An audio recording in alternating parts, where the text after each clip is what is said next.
Why do so many people feel spiritually blocked right now or like they can't connect with spirit? I had this software engineering career. I was high up in the ranks. I was well paid. I really didn't work that much. You're basically just deleting emails, warming your chair. I had a nice house, I had a nice car, I had a nice job, but it just felt empty. At the time I was meditating a lot every morning, and I would just get this amazing clarity. I went down to Sedona with a friend. Before we even entered town, I was like, I'm moving here. And I just heard, come here and be healed. When your material mind is in that loving space of spirit mind, it can function. It's not afraid. It's not needing to make up a lot of stories or goals or purposes. Something opens up time-wise, and all of a sudden,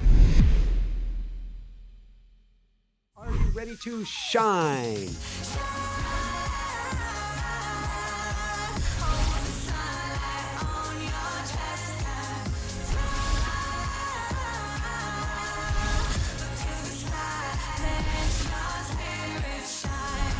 Shine bright. Woo-hoo!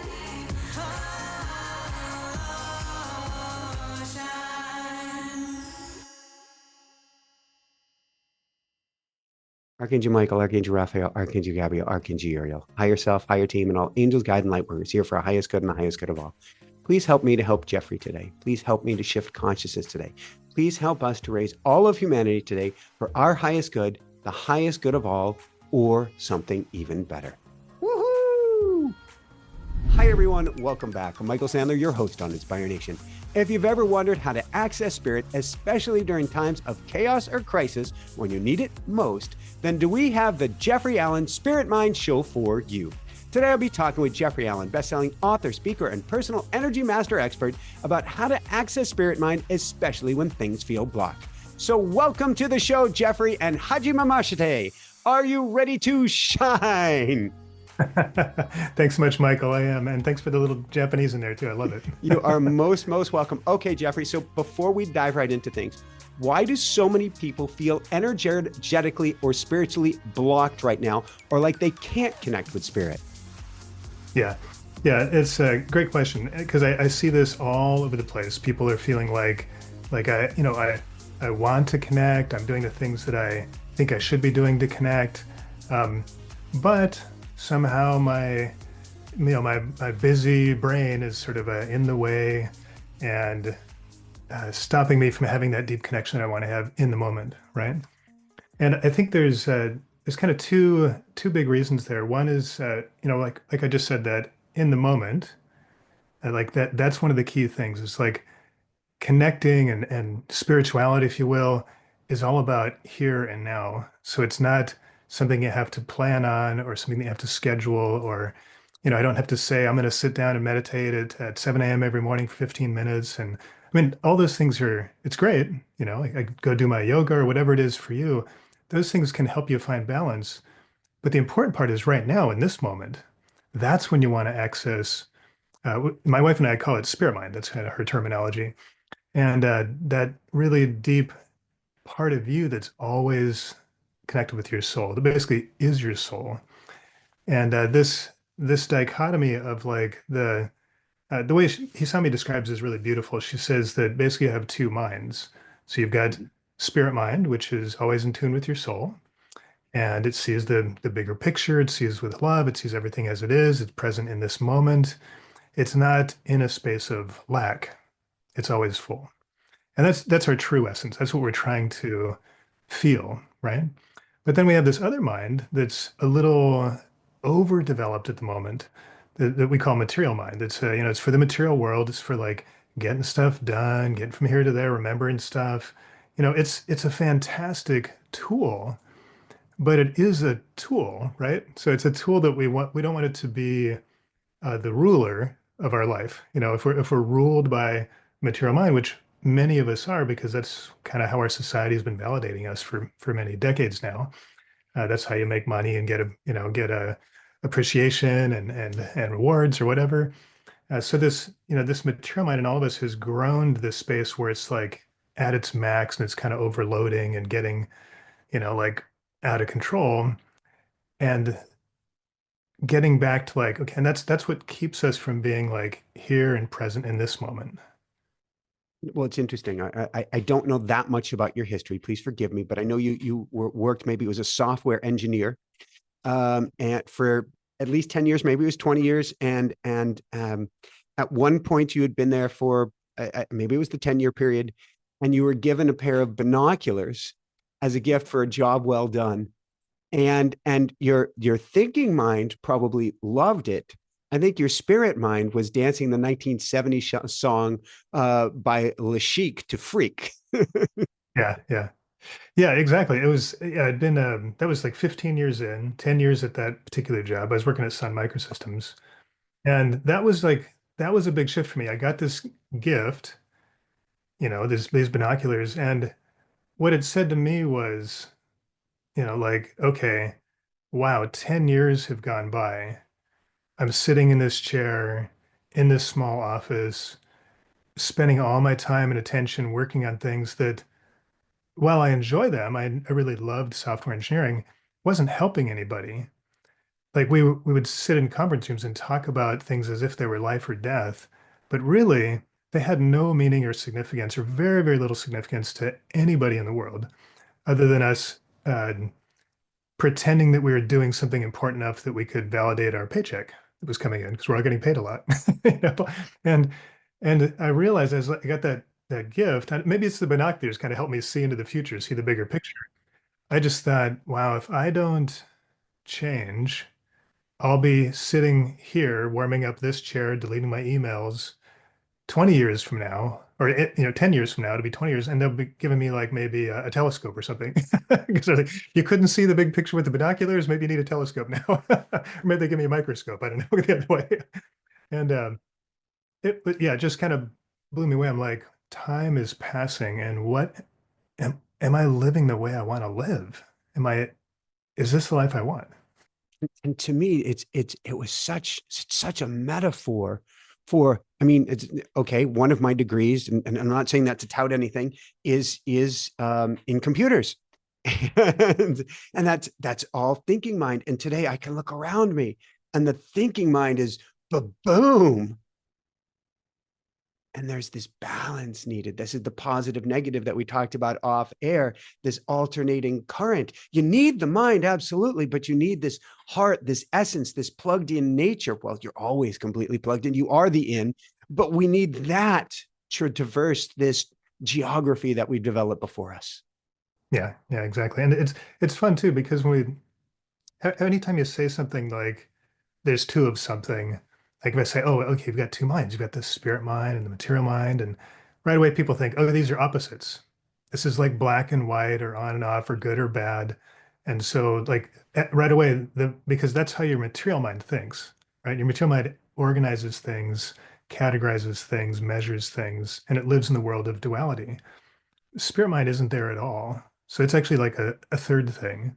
It's like we have, material mind's got like something's good, something's bad, something's big, something's small. Spirit mind just says something is. That's it. That's it. There's no, you don't need the extra box. Just something is. I've heard your wife speaking, and she says, I think you've asked her about, what's the meaning of life, and she said to create happy memories, which means to just be in this moment, have fun in this moment. This is spirit mind. Yeah, exactly. And it's yeah, when she said that, it just blew me away because so many people have asked me that over the years, especially when I was doing energy readings and healing work privately. People would say, "Oh, I'm just," oh, and my students too. Like, what is my purpose? What am I here to do? I've got to, I need to discover this, or I'm gonna like be wasting my life. And I just thought, wow, this question, this whole hypothesis that there's a purpose, there's something so important that you came here to do, but for on reasons unknown, you've like hidden it from yourself and you don't know what it is. But it's of massive importance. If you don't do it, this is kind of like a failure of your entire existence. This is ridiculous. This is the most stressful possible setup that you could ever create for yourself. Instead, be like, I'm here, I'm alive, I'm in this body. That was my goal, and I'm achieving it. And I'm curious to see what happens next. What can I learn here? What can I enjoy here? What about And joy can mean across all emotions, right? Like the what, if we didn't enjoy fear, if we didn't enjoy sadness and pain, we wouldn't go to movies that had sad themes and scary stuff. And like we wouldn't do that, right? But we do it because it's fun. It's fun. All the emotions, the ups and downs, the whole thing is really exciting, super engaging.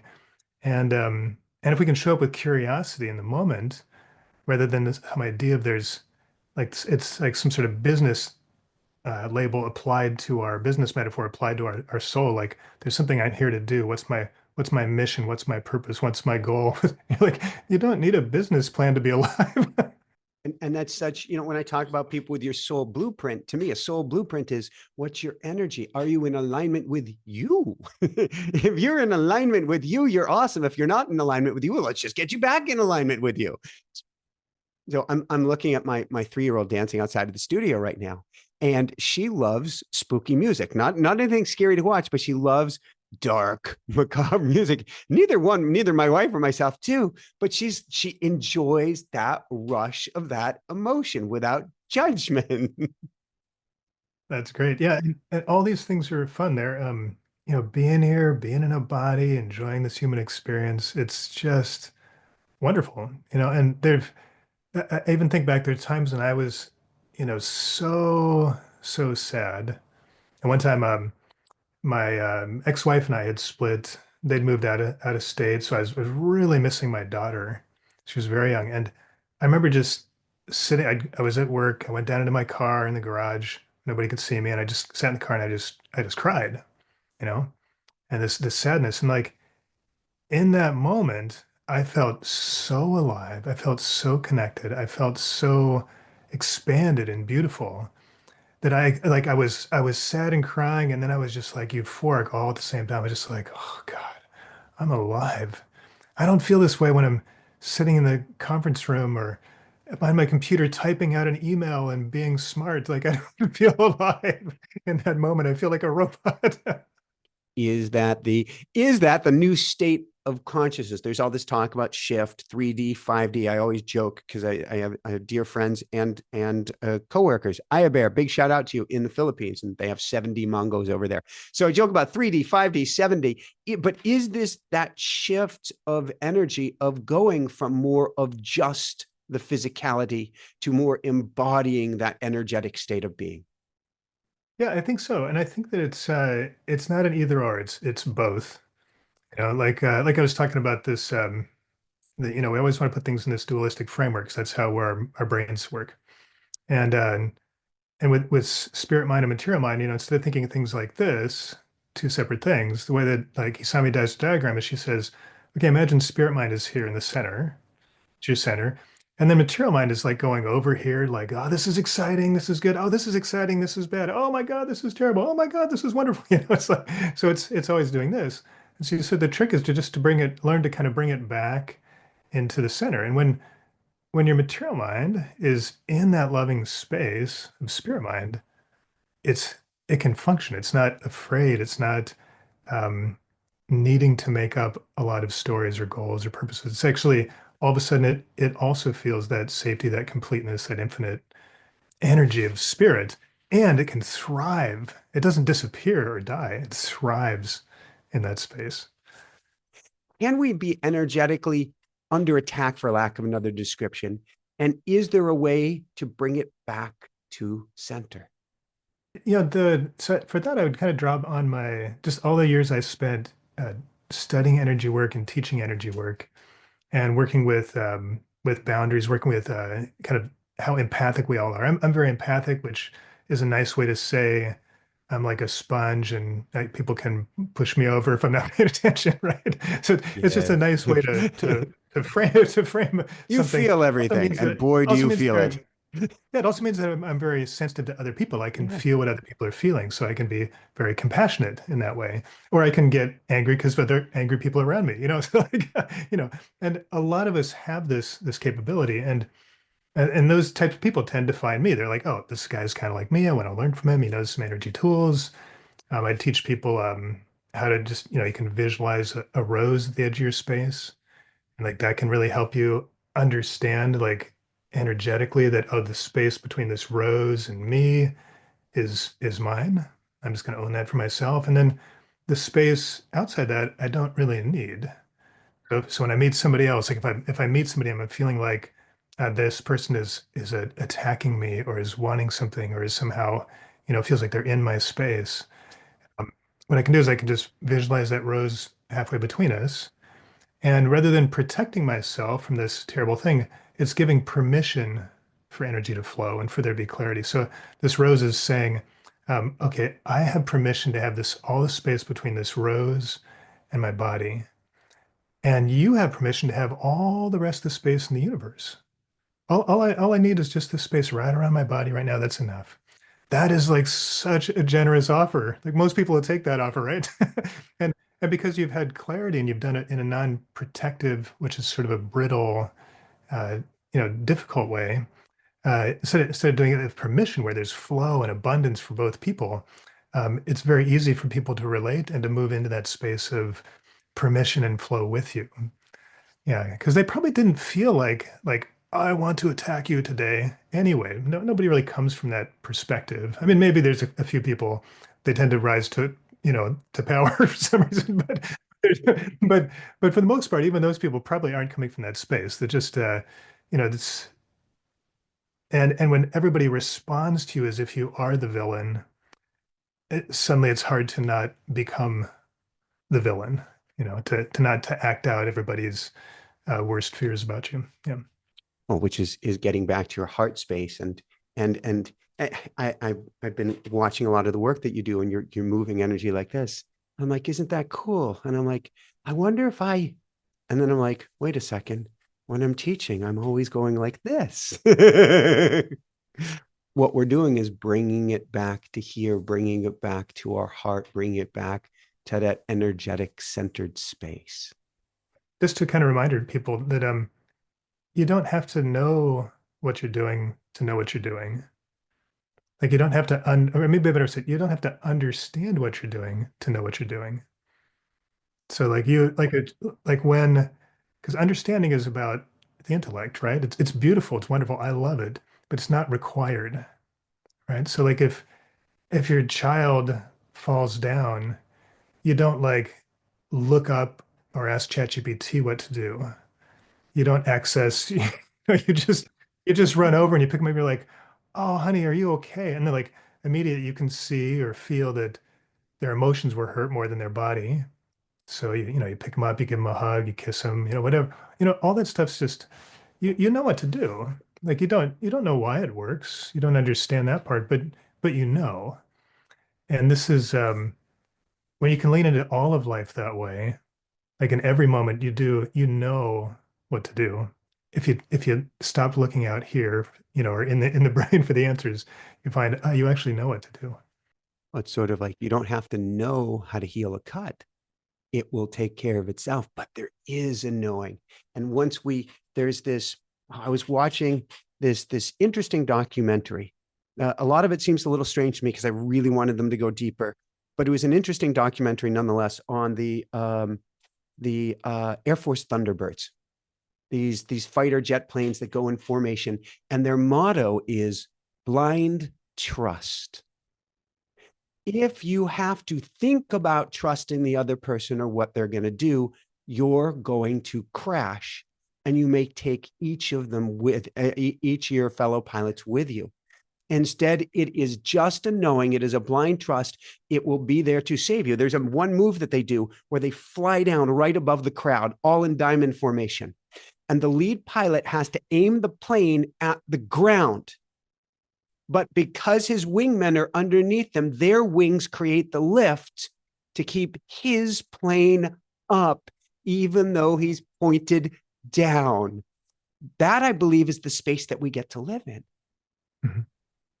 Yeah, that's beautiful. I love that. And it's funny. I just saw that. I almost watched that like 2 days ago. We're definitely on the same page with many things here. When you have it, like when I'm able to access that, even when I'm looking back over my lifetime, uh, I made decisions and choices that people thought were nuts. And people told me that. They said, are you sure? That just seems completely crazy. Like, I'm in this, I had this software engineering career. I was high up in the ranks. I was getting, I was well paid. I really didn't work that much because for some reason, in that job in that field, like if you get to a certain level, you're basically just deleting emails, warming your chair, and sitting in meetings, like which I didn't consider work. Work for me was writing lines of code, but I wasn't doing that anymore. And so I had this cushy job. I had success. I had a nice house, I had a nice car, I had a nice job. So, but for me, all of that, like I just felt empty. Even though I could check the box, the external world was full. I felt so empty inside. It's funny, the way Hisami describes it, she says, in that situation, you're like a flower with all these beautiful petals on the outside, but you have no center in the flower. It's just the petals. And she said, and that's why you kind of panic when one of them goes away. You're like, oh, what am I? I lost my beautiful bag. I need to get another one, or whatever it is for you, or my car or status, or whatever. But but the interesting thing was, at the time I was meditating a lot every morning, and I was tuning in and talking to, at the time, I would say spirit guides, my guidance that felt like it was outside me. But over time, as the relationship developed, I started realizing, oh, that line's a little blurry. My guidance isn't really outside. It's really more inside. And it's not even like some point I was like, are you guys just me sort of in disguise? And they're like, now we're getting to the good questions, right? And it was during that time frame when I was listening to my guides and I would just get this clarity. I'd spend some time, the meditation helped my mind relax. And then I would do this particular meditation and tune in and talk to them. And I would just get this amazing clarity. Like I was like, I went, in that particular case, I went down to Sedona with a friend, just kind of spontaneously to go see a teacher of ours, a spiritual teacher, Michael Tamura. And coming down the canyon, before we'd even entered town, I was like, I'm moving here. And I was like, okay, that doesn't make any sense, but I know I'm moving here. And and I could feel it all. I didn't even go around town. I just was in this like one little tiny area. The next morning, I'm doing yoga and and I'm tuning in. And I was just asking, like, okay, Sedona, why, Spirit of Sedona, why are you calling me here? And I just heard, come here and be healed. And I was like, oh, even now when I say it, just like goosebumps, and it's like, yes, okay. And so, and about a week earlier, it was 10 days earlier, I had woken up in the middle, I had woken up in the morning with this other clear guide that said, put your house in the market. And I was like, I don't want to put my house in the market because where am I going to live? I have to go to my job. I have to, like, I just finished remodeling. It's perfect. Why would I put my house in the market? And my guides are like, well, just put your house in the market. But I had this trust, this relationship. Where I'm like, okay, I'm just I'm just going to do it. I'm just going to try. I know that this might take me in a great direction. I'm just going to trust it. I don't really want to sell the house, so I'm going to list it kind of high. Right. So I hedge my bets, right? And then I get down to Sedona. And this is like I said, it's 10 days later. And I meditate and like come to Sedona and be healed. So I was like, okay. So in that same meditation, I looked at the house, cleared off all my energy of like desire to hold it, completely made it clean, said it's like a gift I want it to just be a beautiful gift to the next people so they can love all that love that I put into it. They can enjoy all that. And within an hour, we got a full price offer on the house. My realtor called me and he's my friend. And I was like, yeah, take it. He's like, really? I'm like, I take it. So by lunch, we're under contract, right? And this has all happened like, and then is when I'm driving home after the weekend, and I'm kind of the details are settling, and I'm like, but I have a job in Colorado. Like, I guess, and I'm like, I'm gonna, so, but I just trusted. I'm like, I was in Denver at the time. Yeah. Yeah. I kind of went between Boulder and Denver at the time I was in Denver. And, but I just knew, right? I know I'm going the right way, so I have to trust that it's going to work out. Even though I don't know why that's the right way, even though I don't know how it's going to work out, I trust myself. I trust my guidance. I trust my spirit, and that lets me make choices like this that turn out to be beautiful. But everybody told me I was crazy, right? Everybody's like, "What are you doing?" So I want to go from that. I really want to get to this main crux of things, but I think we are getting there in a circuitous way. However, when you talk about self and you talk about even those around you and you talk about where this advice is coming from, you had an experience. I don't know if it was Sedona four-wheel driving or what. You had an experience where your future self, I'm convinced, saved your life. But really, I'm guessing it was your future self that was telling you to move to Sedona. And maybe you have a way that we can all access our future self. Sure, yeah. Yeah, well, so yeah, we can do that. So let me just, I'll kind of come up with an exercise and then, but we'll talk through it first. So the first thing you need to realize is that uh, this concept of future self, past self, current self is has to do with the body, right? So that the body lives in time and space. You know, we're physically, visibly separate from each other. We're on Zoom now, so we're far separate from each other. So it don't, that is a reality that's important and is true. Spirit is a different reality, right? So spirit, we're talking more like at a quantum level, right? So we understand that things are entangled at great distances, that uh, time doesn't necessarily move linearly.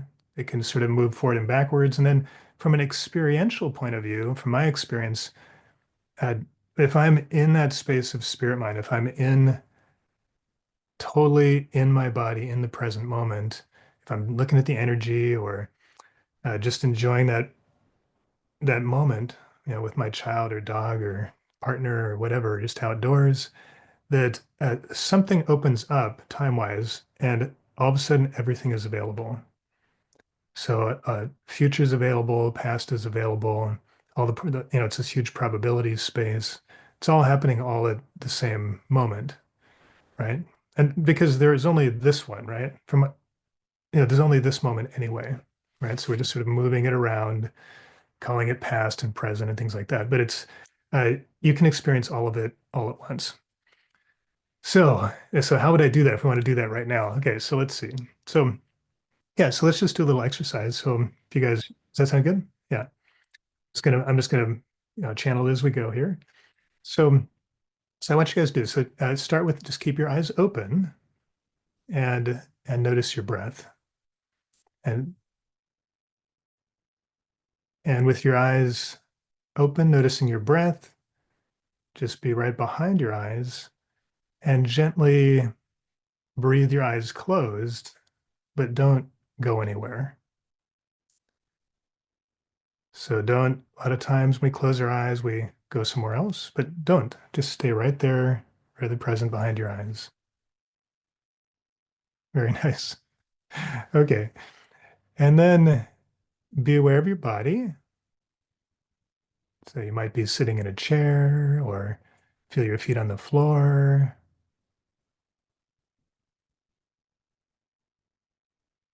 Just be in the body in this moment behind your eyes. And imagine for a moment that all the information about who you are, what you're supposed to do, this like huge library of information that's you've been sorting through, collecting, you're proud of. Just imagine you can sort of turn a switch and let that all go for the moment. You're just going to turn the lights down, turn them off on that beautiful library of information you think is you.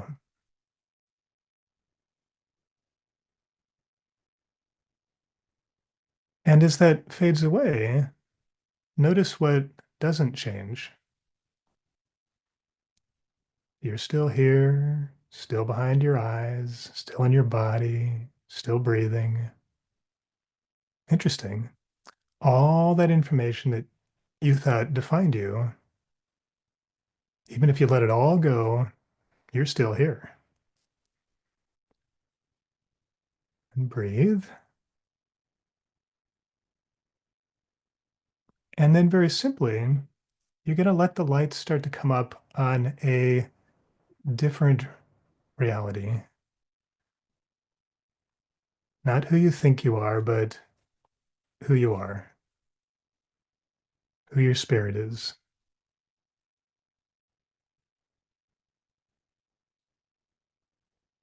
And whatever you see or feel or hear,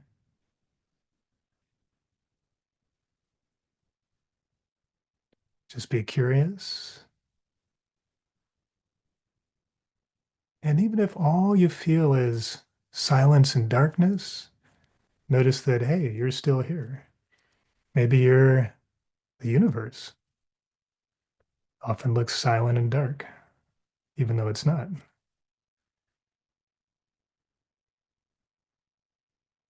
And just stay for one more moment in this space, expanded space of who you actually are.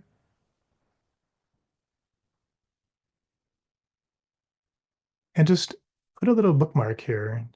Anytime, any moment that you want or need the space or where it can help you, boom, it can come back just like flipping a switch.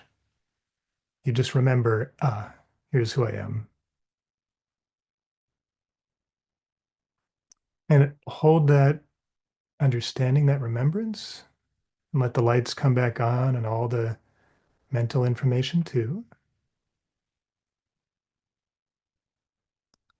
And as it does, notice that, oh, all those ideas I had about myself, those are all okay too. All those stories, all those beliefs, nothing wrong with those. It's okay. But there's more. They aren't actually you. All right. And then when you're ready, just breathe your eyes open again. Just come back into the physical surroundings around you.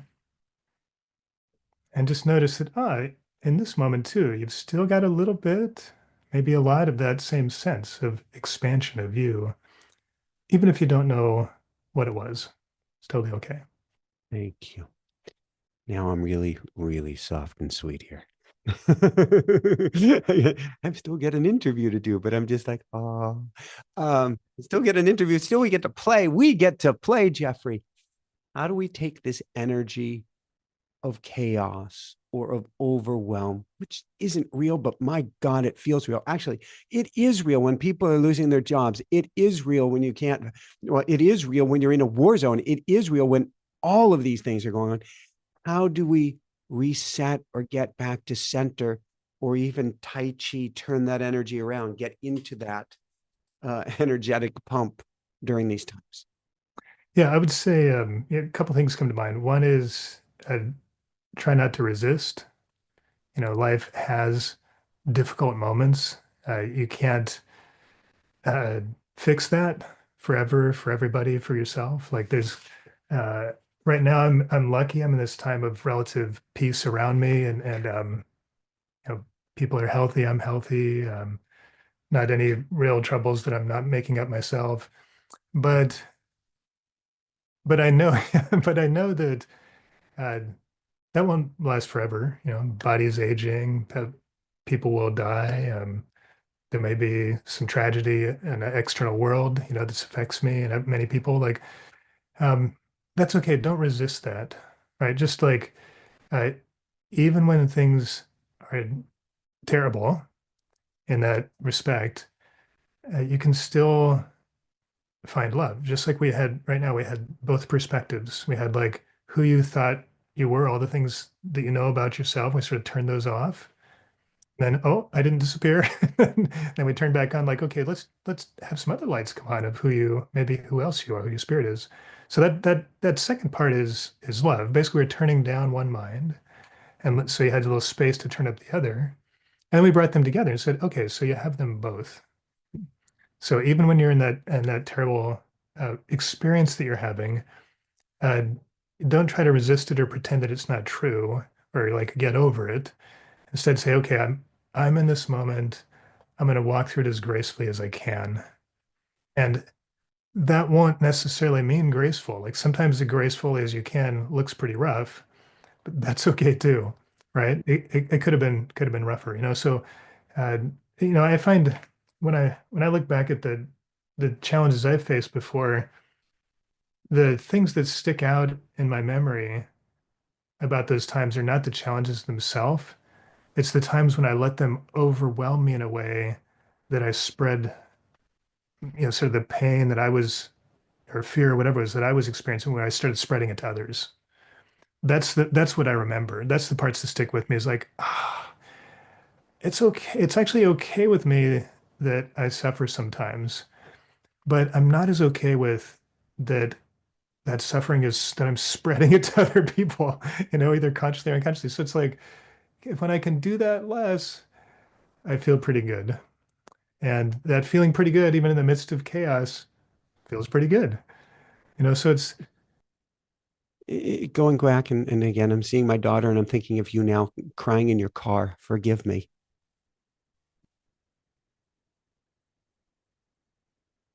What were you able to use or access, or what can we do if we're facing that sort of challenge, real or, as you were mentioning earlier, made even more real by the mind? yeah. Yeah. So the big thing is come into the present moment. So almost all, I mean, like I said, there are real world suffering. There are things that happen that hurt, right? But as the point that you picked up on there, the part that is unnecessary is the amplification of that pain that we do in our minds. So the if there's something bad happening to me now, I can imagine 100 different ways it could get worse or could continue, or like suddenly when like a little bit of darkness and we can imagine it's night forever, for everybody, right? Everybody on the planet's gone, I it's, think it's that's all over. actually, It's like, I was okay, that's talking with my wife like about it. that It's a could happen, but collective, that's probably won't. it's a collective consciousness right now. So I can't believe I'm going to share this on air, and hopefully my wife will be okay with it. She had mold toxicity 15 years ago. We were living in Maui, and we found out when we were moving, and she was very sick. There was this inch thick carpet of black mold, and it almost took her. And she was exhausted and had to really fight and flip a switch to make it through. And now when she gets tired, her mind goes to, could this be something bad again? Am I going to be okay? And I think that's actually a collective fear, a collective zeitgeist or consciousness right now that says, oh no, is this it? Yeah, yeah. And I think it's kind of natural. It's probably part of our biological, programming that helps us survive. It's like to imagine bad scenarios and then run the other way, right? Right. So that Run from probably the kept us tiger. alive, kept our species alive. And but in this society, in this moment, for most people, not for everybody, but for most people, you don't need that, right? So, and what you want to do, like I said, don't resist, and then start to observe yourself. Like first, get in your body, like just even like I said, just feel your skin, feel your feet on the floor. Notice that you're behind your eyes. Like get here because if you're not in the moment, in the body, you can't do anything, right? So that's where all your power lies in the moment in the body, right? That's where you can act. So get there first, and then start to just observe yourself, and don't try to turn it down, but just start to observe yourself. This is what I learned from Hisami. Like my mind can be going crazy, it can be angry or afraid or just whatever is going on, and there's part of me that can take a little step back and just watch myself.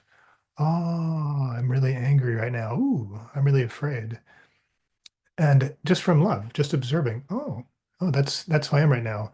Um, mm, I don't have to fix it or change it, but I can see it. And already I've stepped out a little bit, right? Now I'm starting to engage spirit mind. I'm not just lost in the reality that I'm creating with my material mind, which is what we do all the time. That's what it's for. That's what it's good at. Creating mental models, creating realities. But they're not inherently real, right? We can make them real if we hang on to them long enough. So, but if you're able to kind of step out of it, see it, and then give yourself a little time, you'll notice it'll start to kind of fade out and fade away on its own.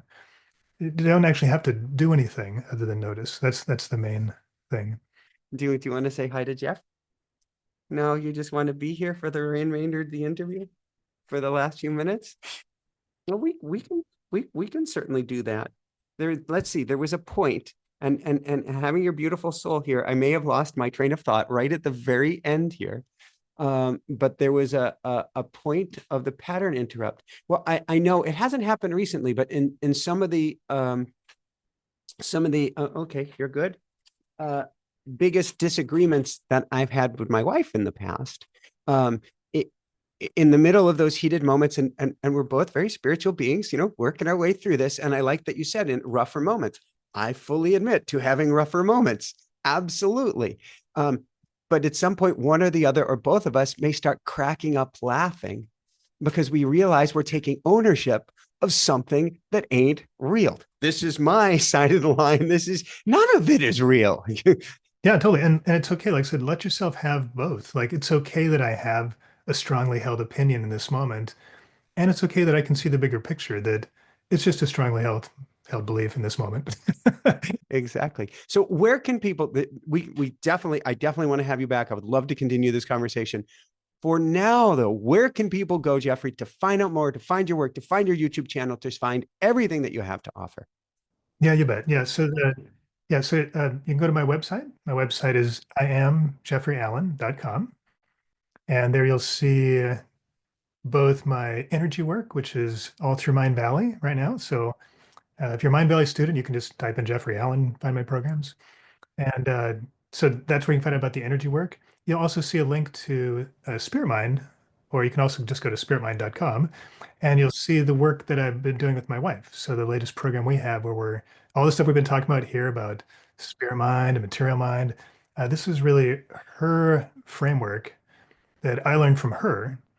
And so the fun part of this is that we're such different people, completely, our brains work completely differently, aside from her being Japanese and not speaking English, me being American and not speaking Japanese, our brains work differently in almost every way. And so to you get this really interesting mix in the program of like her deep, simple wisdom, and then me sort of navigating through and trying to sort it out, like, okay, what does that mean exactly when she says that? It made me think of three different things, and then over the years I realized that those three things didn't mean anything, and then so you sort of get the mixture of both. Oh, to be a So like, fly on the wall for the discussions at your breakfast table. yeah, and so that's where you can find everything. Either I'm jeffreyallen.com or spiritmind.com. Beautiful. Thank you. And any last words of wisdom you want to share, either on anything or with all the energies flying around today to help us get back Mhm. to spirit mind or back to that centered place? Yeah, you bet. Yeah.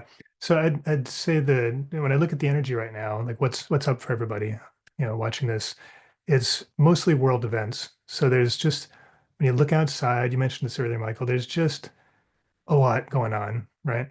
So there's wars brewing, there's like uh, people are buttoning down on like, let's just take care of myself, my country, whatever, and like, forget everybody else. And um, so if that's causing a lot of anxiety for you, so two things. One, uh, things always swing back and forth. At times, politics move, the countries move. Um, in the moment, it may seem scary, but the further we get to any side, the more likely we are to come back. And of course, then we'll kind of bounce to a different side. And so don't be too worried that this is going to be forever. Also, and I'd encourage anyone to like, if you look at the actual data, like we're in such a peaceful time of relative low violence, of there's less people that are hungry, less people that are uh, dying needlessly of childhood diseases. There's so much good that's happening now on the planet, but it's not very exciting to watch on the news, right? So the news is about like, here's the problems that we need to think about. And that's okay. But don't let that be your only reality. Like it's really easy to get confused and think that what you're seeing on the news is all that's happening. And it's not. Like in the big picture, energetically, we're doing great. You know, we have challenges, don't get me wrong. Like the planet is changing in a really big way right now. All of our technology is lining up to help us with that. AI is helping us with that. Robotics, all these things are helping us with this big change that we're going through. Um, and ultimately, that change, I believe, is going to be to a beautiful place, a more expanded, beautiful space for all of us. But like change in your personal life, change in the big picture too, it isn't always easy. It depends on, like, take that example, like you're moving to Sedona. If that was an inevitable thing, I took the path of just saying, yes, that's scary and exciting. I have no idea how it's going to happen. I'm curious. I'm just going to go for it. And I'm going to do my best to lean in and to walk gracefully in this direction. Or I could have gone, hell no, I don't want to go there. Or I need my other stuff. And I could have resisted. And then I could have, in a very difficult way, ended up there. Right? It's kind of up to us to choose. Like individually, am I going to walk my life's path in a way that I can enjoy even the difficult moments? Or am I going to walk in a way that I can't even enjoy the good moments? Right? So it's kind of up to you. And collectively, we're going through the same thing. Like, can we evolve into this more beautiful space in a peaceful way? Can we move into a peaceful world in a peaceful way? Or do we have to shoot each other to get to a peaceful world? Totally not necessary. But it's an option. Like we can go that way if we want to. But I, please don't. and and for you individually, what you can do to impact the greater uh, movement that we're all going through is focus on yourself, right? So, like I said, if I look at something in the world in the news that makes me angry, I can say, okay, where where do I reflect that? Like, am I doing something similar? Am I sort of authoritarian at times? Do I want to control everything? Or, like, am I, what is it in me? And then like, oh yeah, there's a time when I had a lot of pain and I felt that way and I acted out. Oh, wait a minute. Maybe the other people that are spreading pain and fear in the world are doing so because they're in pain and fear. Oh, oh no. Did I suddenly find compassion for dictators? Uh-oh, that could change the world, right? Did I suddenly notice that people are human and they're spreading pain and confusion because they're in pain and confusion? Oh, okay, well, that's huge. Taking that judgment down, not piling more fuel on the fire of hating the haters or whatever it is, like that helps. And that'll spread to the people around you and that'll spread to the world. And like that's the action that you can take. I love you, Jeffrey. I mean that, my brother. You are, there was that song from The Who, the man behind blue eyes. You're not just the man behind the eyes. You're the man who's looking at how does it make others feel? And you recognize the humanity, which means the divinity in each and every soul. This has been beautiful. This has been so special. I cannot thank you enough. I can bring up my energy for the ending here. But for everyone out there, this is Michael Sandler saying, be well, have fun. Yes, get into spirit mind, get into your inner mind, have that compassion, that love for everyone, beginning with, first and foremost, yourself. And above and beyond all else, shine bright. Woohoo! Oh my God. Thank you so much, Jeffrey. Yeah. Thank you, Michael. It was wonderful. Wow. What a beautiful, heart-centered, spirit-mind conversation with Jeffrey Allen. Oh my God. What ironic way to put it. But I do definitely want to continue that conversation with him. On that note, if you want to continue this energetic journey and take your energy up, and way up to a higher level, come join us with the School of Mystics 4 Wednesdays each and every month, live and recorded. We have attunements. We bring your energy up. We have clearings to clear away the wounds, the blocks, the subconscious gunk and junk that's going on inside of you, group intention meditations, teachings, much more. We've got that link down below for the School of Mystics. If you simply want to get your energy up each and every day and for free, come on over to Daily woohoo.com. We have the most beautiful daily newsletter and a tune-in for you each and every day. And if you want to learn how to channel, go to automaticwriting.com. That's that link down below, automaticwriting.com. Live classes each and every month, plus a recorded program you can begin channeling today. Here's a link to the next amazing show. Love you so, so much, and keep on shining bright. Woohoo! How does it get any better than this? Well, love. I love you. I love you. I love you. Shine brightly.